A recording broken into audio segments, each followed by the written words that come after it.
All right, everybody, we are joined by Spencer and Maryka. We're at Sowams Cider Works, and this is a live episode in Warren. This is our first cider episode, first Warren episode, so two big things. Checking off some boxes, but fantastic. It's about time. It's about time. We got to show some love to the cider and show some love to Warren, but we're in this Victorian era style saloon. Yeah. We're talking some apples, we're talking your business, and how's everything going? We appreciate us being here. Yeah, it's great to have you here. Things are going great.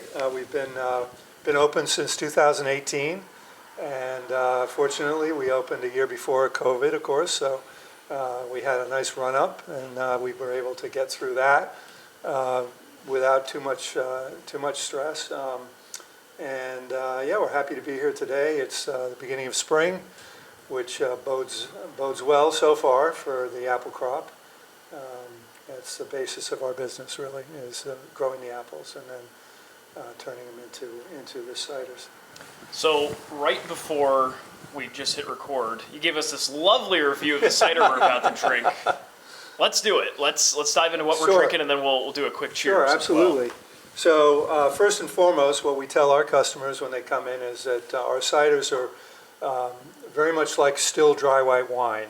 They're not bubbly, they're not sweet, and they're not overtly appley. They're more floral in character, and they're made very much like a white wine. And so in this case, we have a blended cider. Most of what we produce are made from single varietal apples. So I grow over 70 types of apples, and we make cider from all of them.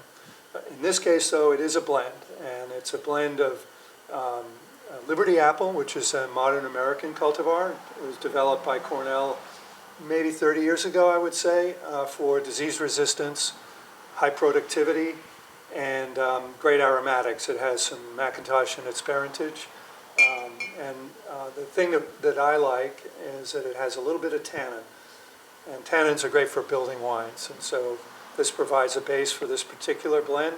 And the other half of the juice is made from French and English bittersweet apples. And bittersweet apples are grown in Europe for cider only. They're not palatable. The bitterness comes from tannins. Again, tannins. It's sort of like biting into a tea bag. Gives you that in the fresh fruit. But in the cider, it creates some richness and depth and body and a balance against the acids that are naturally as part of an apple. So this is from 2020 harvest. You've sold us. Sold us. Can't wait to try. I don't think I've ever had a cider with that tastes like a still dry wine. As you described. It's most people who come in are I would say pleasantly surprised, and it's just one dimension of the cider culture that is being reconstructed really in this country. It's really good. I think when Yeah. most people think of cider, they think of like hard cider, right? They think of sparkling or that as the hard cider. But this is a very interesting take. This is so what has happened in this country is cider during the colonial era was the drink of the nation, and all the way up until, say, the late 1800s, it was part of your farm economy. And late Victorian era, people were moving off the land and moving into cities. Manufacturing was becoming the main driver for our economy, and making cider really was a farm-based enterprise. So today, we're sort of trying to reconstruct that. And the first shot in by large cider producers was to profile a cider as a beer alternative. So you basically have a low ABV, around 5%. You carbonate the heck out of it. You back sweeten it, because those are sort of the characteristics that people felt would provide an alternative to beer that was appealing. Now the cider community has broadened, and we have a lot of different approaches now. In fact, some would say that the most exciting things in the cider world, if you will, are happening in this country, even though it's the youngest community in a sense, that we don't really we don't have either the genetic continuity that goes back to colonial era, because around 1900 nobody was making cider. It's a forgotten thing, really. I mean, people did, but as a big commercial enterprise, it was non-existent. And the orchards that supplied that enterprise at the time, most of them have disappeared. And so one fun part of contemporary cider making is folks that base their business on foraging fruit. So literally going out into the wild. And I'm greatly envious of that, but I'm a farmer, you know. That's not, it's not going to work for me to go out in the woods. So we grow a lot of different varieties, and that's what gives some interest to our product. Yeah. So let's start off, go back in time, 1999. Yep. You bought the orchard farm, but you weren't a farmer initially. So what were you doing before you purchased that orchard, and what made you say, let's start making cider. Let's do cider. Well, it's true. I have another business, and we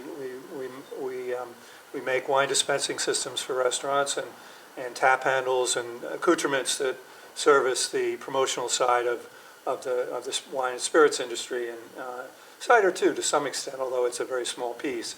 I will say that my family, and this goes back to my grandfather, had an orchard.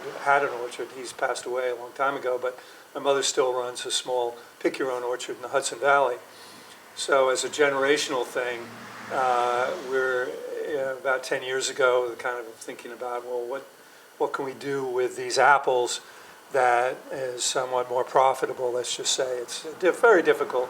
Farming in general is very problematic in this area, but farming apples, unless you do it in really a big scale, is problematic for small growers, so you're looking for a value add. And cider, 15 years ago, was sort of becoming a category that people were recognizing in the liquor world, and I thought, let's give it a shot. So that was, there's a little bit of a history with my family, and there's a bit of a seeking opportunity with a growing industry. So that's sort of a little bit of the history on that.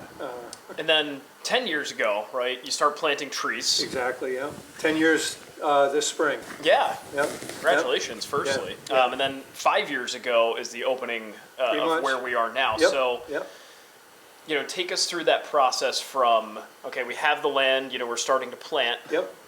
And now we're going to physically open this location. Right, so it takes, depending on, there's some complexity to planting an orchard. There's quite a few decisions you have to make right from the beginning. Things like, well, how big are the trees you want to grow? And then that will speak to like how many you can fit on an acre, and the certain types of practices that would be used. So those were all ruminations early on, and you do a lot of kind of reading. And at that time, fortunately, people were starting to write about cider making and growing apples and what varieties to think about, and even reflecting a little bit on lost tradition. So as a guide, those were tools that I looked at, and I was very fortunate to find a piece of land available in Warren. So it's really a hyper-local, vertically integrated enterprise. And as it turns out, the land's not ideal for growing apples. I didn't learn this until I had already kind of made the commitment and was planting. But we've learned ways of mitigating some of the problems. And in fact, just going back a little bit. So among other things, besides the tree size, is the varietals. Now there's tens of thousands of apple varieties. Most people don't know that. They don't think about it because you go to the grocery store, you see 5 of the same varieties every year, year in and year out. Well, apple genetics are very complex and very diverse. So currently, I think Maryka's cataloged 70 varieties. I thought we were at 50. 70 to 90, depending on when I can decipher the handwriting. It kind of Right. So a lot of that is speculation, right? Because where are you going to taste that apple? You read about it, and some are old texts, and they describe these wonderful qualities, and you go, that sounds like it'd be useful. So selecting the varietals was important, and I think I started with maybe 25 or 30 different varieties in the initial plant out. And it takes 3 to 5 years to get a viable volume of fruit off of a tree. A tree has to kind of adjust in the first year or two, and then the root base develops, and then you get some more reliable and consistent fruiting. So 5 years in, I had enough fruit to start to produce cider under license for the opening a year later, right? Because it takes a year at least.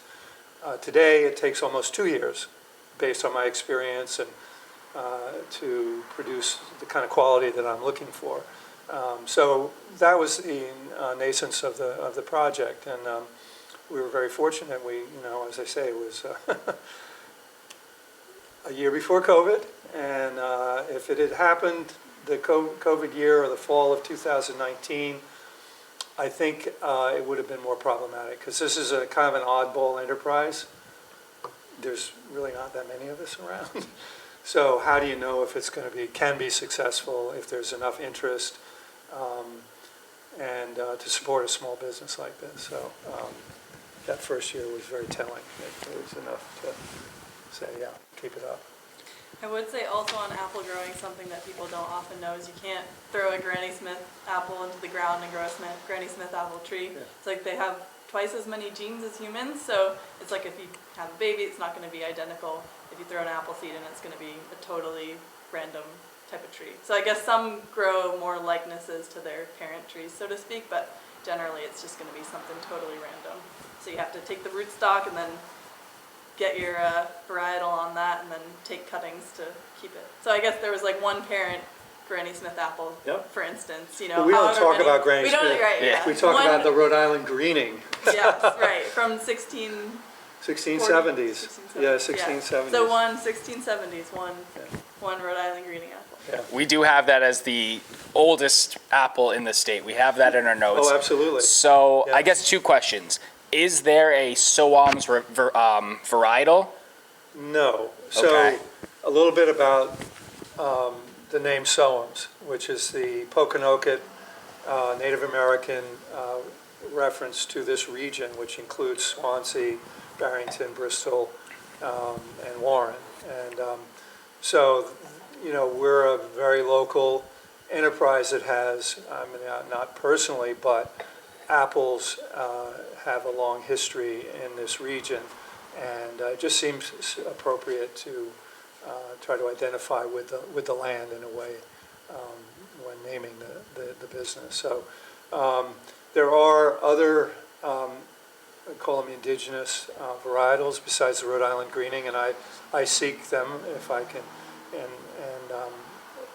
it's just very hard to get primary source material that that can identify any local varietals that may be around. And the old orchards in this state, you might have a Rhode Island Greening. Be surprised how many Rhode Islanders don't know what a Rhode Island Greening is. But there's others. Peck Pleasant I grow. That's an old apple from Rhode Island that it goes back to around the same period, a little bit later, and it's associated with the immigration of French Huguenots into South County. So, and then there's another apple called Peck Pleasant, which is a 19th century varietal that's fabulous. And these are really wonderful varieties. Call them heirloom varieties, if you will. And there's good reason why they've survived all this time. I mean, they're not grown in abundance, and some are very hard to find, but you can still find some of them in historic living libraries, I guess. They're collectors of this sort of thing, and I guess I've sort of become a collector too in a lot of ways, but I have a very specific commercial purpose here. So, yeah, I mean, the local connection, I think, is important for a couple of reasons. One, it's a cultural connection. People feel a sense of place, when they, I hope at least we try to convey that when they drink a glass of, Rhode Island Greening cider. And then there's also sort of the genetics of the varietal that make it thrifty in our environment, right? So, I mean, these are varieties that were grown hundreds of years ago, and they've done well because they're adapted to our little microclimate here. So that from an orchard perspective, a grower's perspective, that's hugely valuable. We don't like to spray for pests, and I do very little spraying actually. So, and these types of varieties are quite enduring and that's a great asset. And is there a specific apple that one is your favorite, Oh. as well as a specific apple that makes, I guess, the best cider in your collection? So we have, get asked this question a lot, right? What's your favorite cider? And, I have to say, it's sort of an unfair question, right? Because, They're all your love all my babies. children, right? And some of it is, we try to emphasize how cider pairs with other things, your mood, your palate that day, because that's always changing. Food that you might be preparing or thinking about preparing. So these are variables that kind of modify what you might want. And I have the great virtue of a cellar full of different cider. So, but my favorite, in terms of an apple, I'm gonna be a little unpatriotic here, but one of my favorite apples is an apple called Cox's Orange Pippin, and this is a very famous English apple. It's just a wonderful, grown right, it's just a wonderful, wonderful apple. It's rich, it's got a dense kind of yellow flesh. It even has kind of an orange, not only pale on the outside, but it has a citrusy, orangey kind of flavor to it. And it's used today, not grown commonly. It's a tricky one to grow. In fact, if you if you go on research the Cox's Orange Pippin, you wind up on a lot of English blogs. And the English are fanatics about their apples, right? So they wax on about how wonderful this Cox's Orange Pippin is, but then the end of the little the essay is like, don't try growing this unless you're an expert, because it's very difficult. Well, they grow pretty well here, and it also makes an excellent cider. But it's actually used today in breeding programs because of the flavor characteristics are so fantastic. Unfortunately, it is a little more disease prone, so they're trying to find ways of disease-resistant apple that has the palate qualities of a Cox's Orange Pippin. Not to say that Rhode Island Greening isn't a good second. It really, the Greening has wonderful dimensions because it ripens over about a 6-week period, as I experience it, and the first fruit off tends to have a little bit more tartness to it. And as it ages on the tree, it mellows and develops more sweetness and richness. So it has this kind of, not elusive, but it gives you all these different qualities over time in the harvest. And so that's another one of my favorite. I mean, there's so many. One of the best ciders we make is from an old, it's an American apple. It was a cider apple found in Trenton, New Jersey. I mean, people think about like Trenton, New Jersey. Well, another one, Newtown Pippin, was Newtown. Newtown is Queens, New York. Well, these are all agricultural areas at one time. So, but this Harrison apple from New Jersey is fantastic, and it was a very famous cider apple of its day, and almost lost completely to history, which would have been a dear shame, particularly now knowing what it does in terms of making cider. So that's another one of my favorites, and that's an American apple. So Spencer, I mean, we've known you for maybe 45 minutes, and we can tell that, You're an apple guy. Yeah, you're right. I've become one.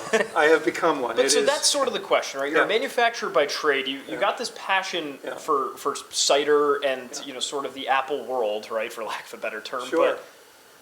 But We to call be it frank, the apple universe. yeah, the apple sphere of sorts. But to be frank, why do you like this so much? Why is this the industry that you fell in love with, and what ignites your passion right now? Yeah, about it? so all the things we've just discussed, the diversity of the crop, starting out not knowing what all of these trees would do when you planted them, having never tasted a lot of them.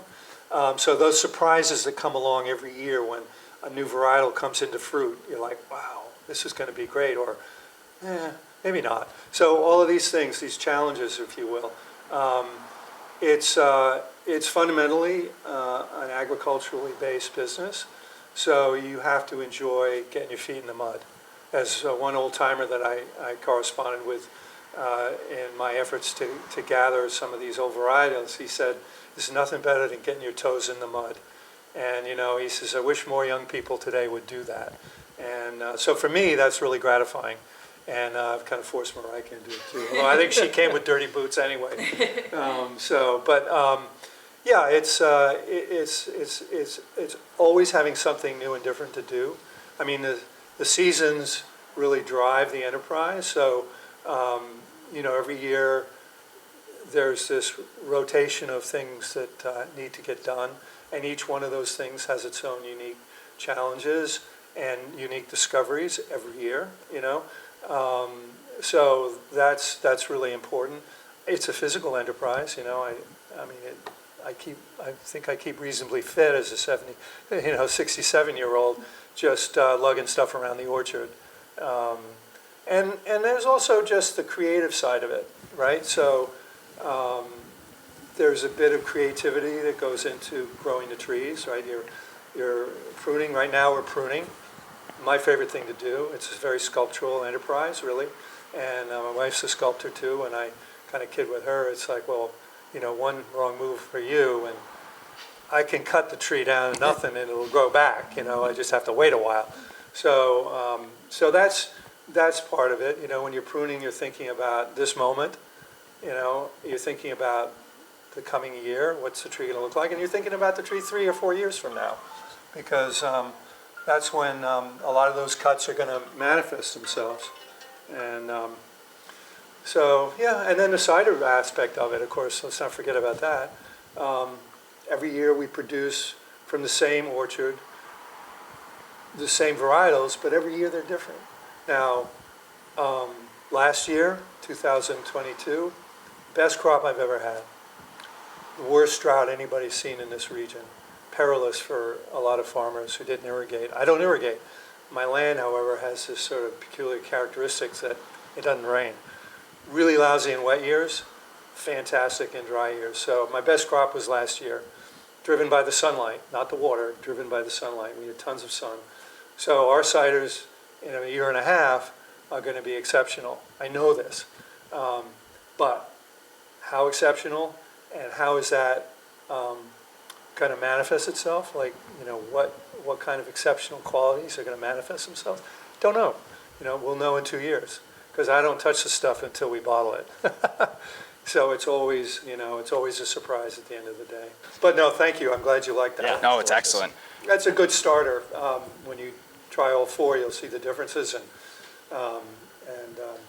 we always try to finish with a bang. So it's. I'll have to come back and do the full taste. Yeah, well, anytime.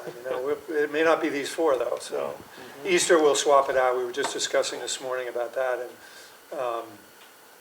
we try to coordinate a little bit with the calendar. Special events going on either in town. We do the Warren Walkabout is a big deal for us. It was opening day in 2018 was October Walkabout. It was a mob scene, and it was great. And we do an anniversary of that, and obviously the holidays and so forth. And again, food is associated with a lot of these holidays, so always trying to emphasize the pairing of cider with food. And personally, I'm a cider drinker. I don't drink a lot of grape wine anymore, and I feel that cider is in many ways a better beverage at the dinner table. It's not kind of as big, if you will, and dominating in a way that against a plate of food that might be a little more subtle in character, and yet it has the acidity and to really work with a lot of different meals, and so that's always. So we try to key in with the holidays, and Easter's coming up. We're going to do.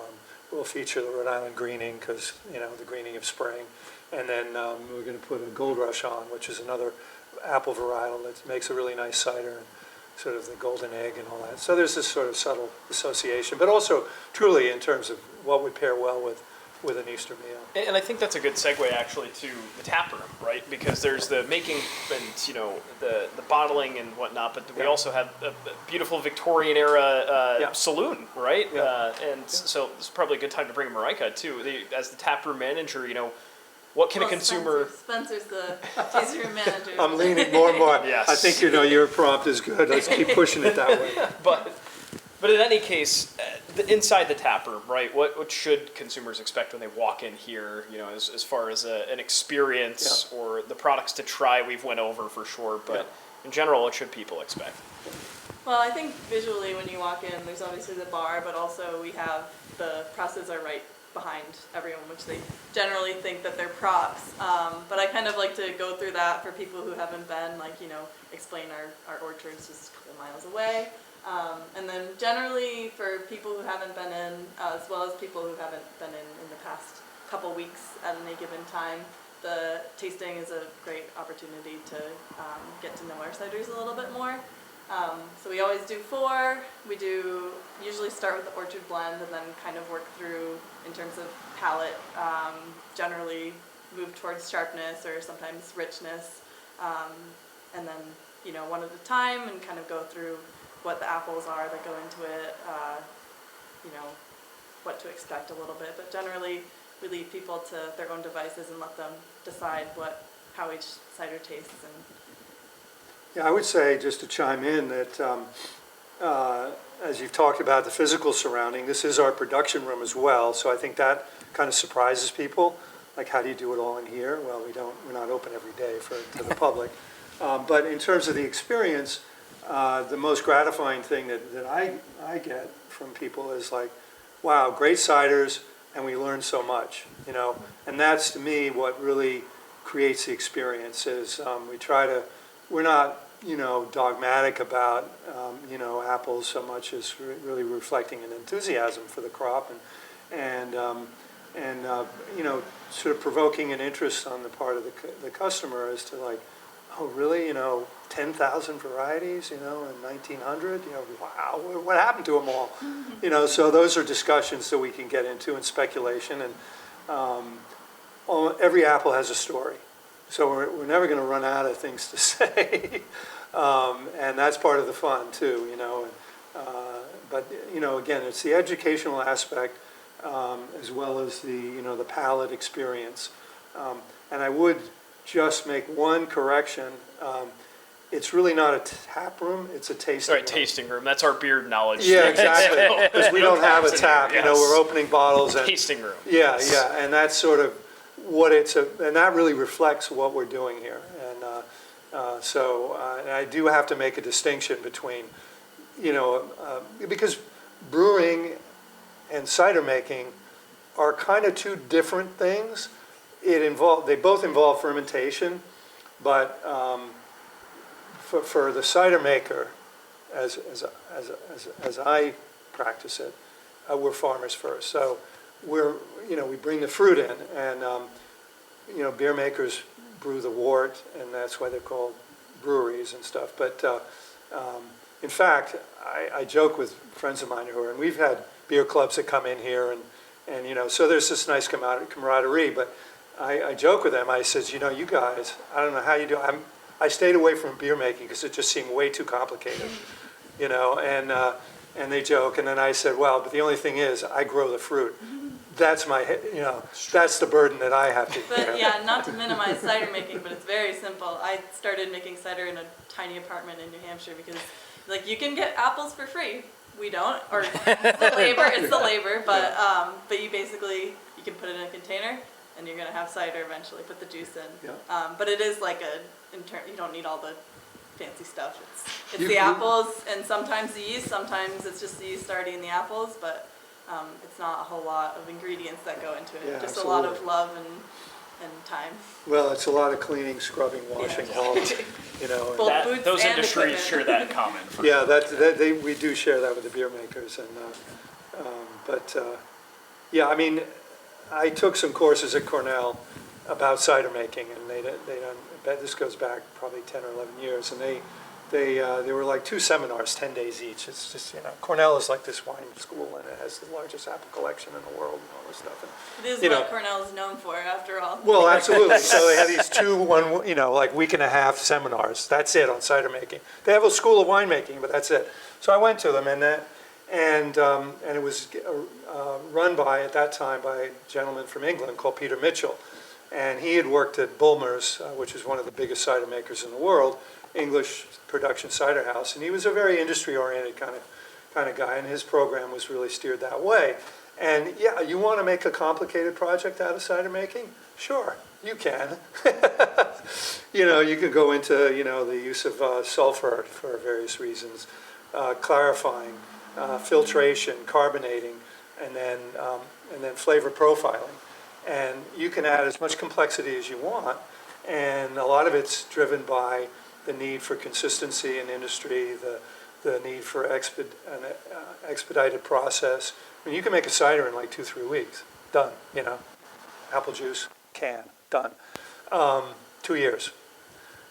So, but you have to have patience. And along the way, I've taken all of those things that I learned about and eliminated almost every single one of them. And that's really kind of what defines this operation is the less I do, the better the product in terms of cider making. And it's, again, all about what comes in from the orchard, because if you don't start with that, a good product in the beginning, you just won't have it in the end. And in the end could be 5 years from now.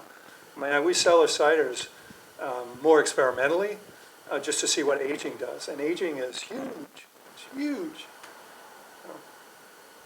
So on that aging process, because you briefly mentioned it in the beginning, Yeah. but your COVID year, obviously, Yeah. we know the impacts that COVID had on yeah. everything else, Yeah, but yeah. what happened to your cider during that year? Well, first of all, we were very fortunate that because we sell in the containers, bottles, we're considered an essential industry, right? Because package stores stayed open all the time. So we never really closed. We closed the tasting room until the state developed the protocols that we all had to do. And of course, people were willing to sit outside in 40-degree weather with a heater. So that was terrific. But in terms of what actually happened to the cider, well, a couple of things. One is just as a business, it was enabled us to build inventory. I mean, for better or worse, it's always been a concern from day one that we have enough inventory to carry us for a year. If we had a crop failure, we wouldn't be able to make cider. I'm not going to go out and buy other people's apples. It's just not, it just wouldn't work for me. And I've tried it, and it's not, the quality is not there, And that's not to say that we don't have great growers in the state. We do. It's just that what I look for is different. It's not your standard, yeah. Than what other growers are targeting in terms of their market.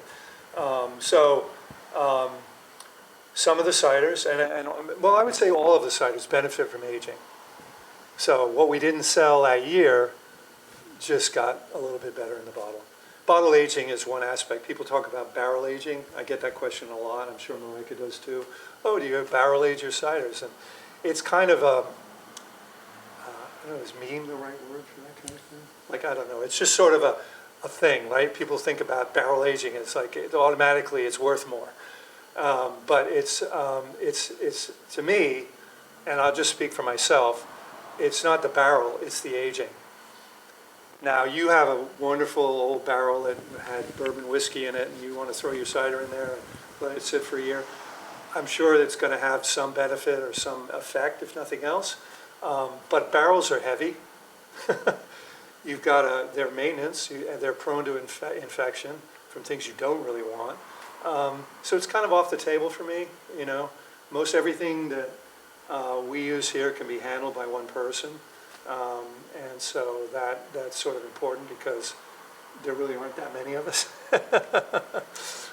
in the production side, so, yeah. And also, with the quality of apples aspect, can you briefly summarize sort of the difference between maybe, your orchard Right. versus one that, if Will or I woke up and said, hey, we're going to go Sure. apple picking today. Sure. What are the main differences? So for, and again, this is what I emphasize with people, if you're really seeking out, and it is sort of an adventure for folks that have a real interest in cider, if you're going to seek out cider makers, try to find the ones that grow their own fruit. That's the first thing. And the reasons for that are the control you have over that product that comes into the cidery. And the first thing is the varietals. As I've said, there's tens of thousands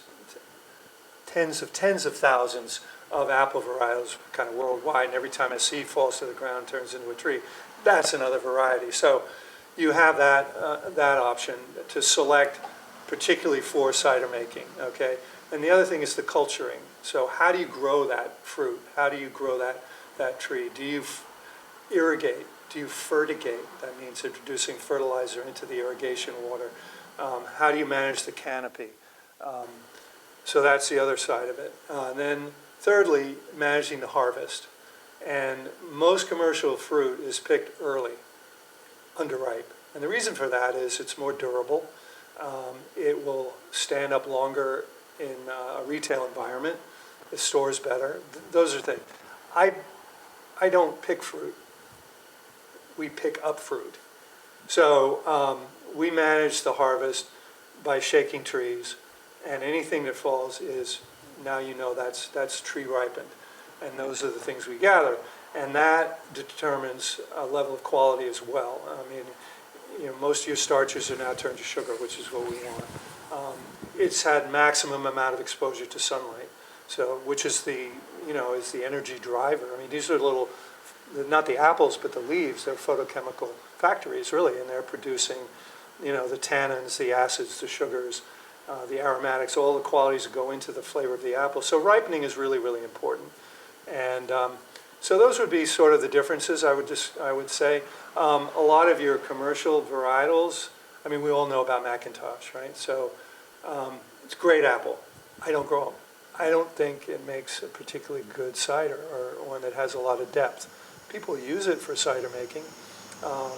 You know, so there's varietals like that, Granny Smith. Well, Rhode Island Greening was the most ubiquitous green apple in New England at one time. Granny Smith has taken its place. Well, I think that's too bad, because Granny Smith is an inferior apple. So I think it's an Australian apple, right? It is, yeah. Yep. Is Granny Smith from Australia? It's an Australian apple. Well, the actual Granny Smith. The original. Oh, and you mean Like, was there a person like there Granny was. Smith? There is a woman named Smith, I think, and it Yeah, was on her there was. farm or something. Yeah. Yeah. My joke is that, because I have one Granny Smith tree I planted by accident. It was mislabeled. And I said, oh, what the heck, we'll just let it grow. So, and actually, I will say, I mean, it has some virtues. And of course, the reason that commercial growers love it, and particularly, it was built into the brand that it is now by the Washington State Apple Growers Association, which is this incredible marketing outfit that built the Red Delicious into what it is now, and ruined it, of course, at the same time. And the same is true with the Granny Smith, I think. But it's you could fire it from a cannon, you know, from Seattle, Washington, and would land in New York without a blemish. And that's the virtue of that. But the reason, again, going back to the harvest, is it's picked early, hard as a rock, tart as, you know, as you can imagine. My little Granny Smith, actually it's a pretty big tree now, I wait until November to pick. And it's a different looking apple, it's a different flavored apple, still has some of the tartness, and it's a little more acceptable in my view. But I keep planting Rhode Island Greenings and not Granny Smith. So what's next? I mean, what do you have planned for this year? What's the forecast looking like? I mean, we had a mild winter, but I'm Yeah. not sure if you're a big Farmer's Almanac guy. Yeah. Like, yeah. are you like, I is have that something? I haven't read it. You Okay. know, I kind of look up, sniff the wind, Yeah. and I look at the weather forecast 1 week ahead. So that's about That's about it. Okay. That's about it. I mean, last year, so we'll continue with the cidery, and we want to build more traffic, right? This side of town is a little bit less lightly traveled than the Water Street area. Warren has become kind of a food destination, I have to say.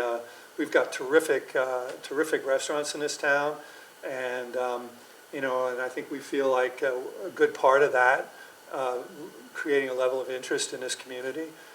So the tasting room will continue. We have a nice outdoor seating area. We're going to probably expand it just a little bit this year.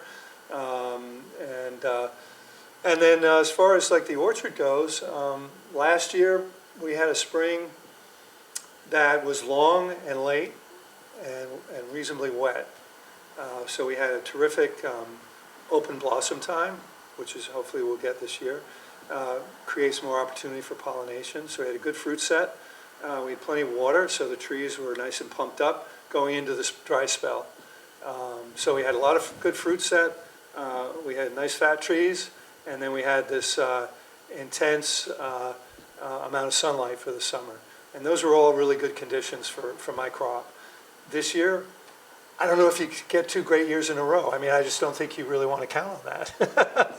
But I know even in a not so great year, there's always something exceptional. And that's so always looking forward to that. Whatever that surprise is, we'll find it, and we'll continue to make really great ciders, I think. And that's sort of that's the plan, There may be a few little surprises. Occasionally we have some music in here. We're talking about maybe doing some poetry event, and try to do some sort of features as we move along the year. So to close out, in just a couple of words, in both of your eyes, why should people know Sowams, and why should people try Sowams as well? Yeah. Well, what do you think? The company. The fruit, I think it's it's very true to the apple. Like Spencer said, we don't modify it a whole lot. It's unfiltered, it's pretty much just what's in the apple. I think it's a good way to, we do the same process for every cider, just let it go, but everything is so different, so I think it's a pretty cool way to learn about apples and what they can do, and they're all different and have their own quirks. Yeah. I think the whole interview has been basically the sales pitch of why people should come. Well, pretty much, yeah. It's first of all, it's really unique. Right. I just we don't have product on tap. And it's a very focused experience. And again, because it's unique, it's an opportunity for people to learn. And the ciders is good. I mean, and we encourage people to, if they want to bring their own food, to have, make an afternoon of it. So that's sort of nice. It adds a little flexibility to people's experience. It's not hugely expensive, so it's a nice little outing you can do for $10 or $110. It's just, make it what you want. It's a real low key, no pressure kind of situation. We're near the bike path, so we get a lot of traffic. A mid-journey stop, and so there's a lot of good reasons. Warren's a great walking community. I mean, a lot of fun shops. There's good food venues. We have a lot of folks that come here on their way to dinner somewhere else, just to kind of get the evening going. So those are all, so it's the experience of Warren. It's the experience of what we do, the education that and without being too pedantic, I mean, I say education, but it is fun. It is fun to learn. I think if we're doing our job well, people will leave with more questions than answers. Oh yeah, that's a great point. Absolutely. And that's certainly us right now. I'm thinking like, oh my God, there's this whole world of apples out there. Yeah. But you got a few more hours. yeah, exactly. But we can't thank you guys enough for taking the time. Oh, it's been great. You guys are fantastic. You're doing a great job too, I have to say. Thank you. Getting the word out on all kinds of things, and I think this is fabulous for us to be able to talk to you in this way and communicate with your community, Yeah, we've learned a lot. To close out, where can customers find you physically, and where can they keep up? Maybe it's social media or elsewhere to just see what's going on. Instagram, I would say social media. We have an Instagram page. Just look up Sowams Cider Works and try to do some stories. And I'm no expert, but Maryka's great. I try. I think you seem to capture sort of the day-to-day activities, and some of the posts are about the orchard, some are about what's going on in here, what we're featuring. So yeah, Instagram. We have a website that we try to keep current. We have an email list. Yep, and we don't hound people too much with that, but come around the holidays, we might send out a blast. Google Cider, Rhode Island, kind of where That's how I found this place. Yeah, Maryka walked in here Google one day. Maps, Google Maps is like, where I moved down here. It's like, where's the cider in Rhode Island? Not a whole lot. We're only 20 minutes from Providence, so Rhode Islanders, that's not that far. Yes. I promise, it's not that far.